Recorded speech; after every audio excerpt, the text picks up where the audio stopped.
Le transport fluvial est un mode de transport vertueux qui permet déjà de décongestionner les routes. Avec un convoi fluvial de 5000 tonnes, on peut transporter l'équivalent de 250 camions. Et puis il est vertueux parce qu'il permet d'émettre 2,5 fois moins d'émissions de CO2 que par la route.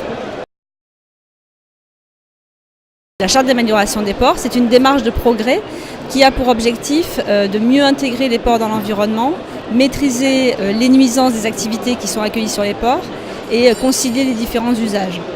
Nous avons mis en place cette charte sur deux filières.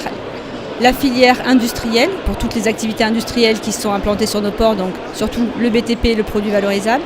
Et puis pour la filière d'animation loisirs, on a d'autres types de nuisances. C'est une démarche qui est déjà engagée depuis plusieurs années, qui repose sur un audit indépendant réalisé sur l'ensemble des sites qui sont engagés dans la démarche. Donc chaque année, tous les sites sont audités et chaque site met en place un plan d'action pour s'améliorer. Donc on est vraiment dans la démarche d'amélioration continue. Et depuis les premiers audits, on a constaté des améliorations significatives sur les résultats obtenus. Donc ça veut dire globalement que nos sites sont mieux intégrés, que les nuisances sont mieux maîtrisées.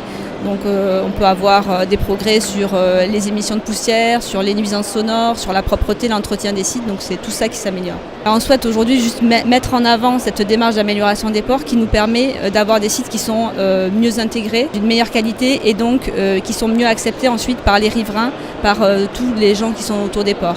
Et c'est pour nous important de mettre en évidence cette démarche puisque les industriels jouent vraiment le jeu d'apporter des améliorations sur leur site pour limiter les nuisances.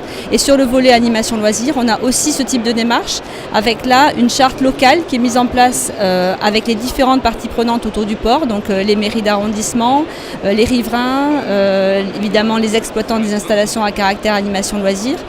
Et l'objectif c'est d'avoir des bonnes pratiques partagées pour un usage qui soit le plus serein possible, en tout cas pour améliorer la tranquillité des riverains.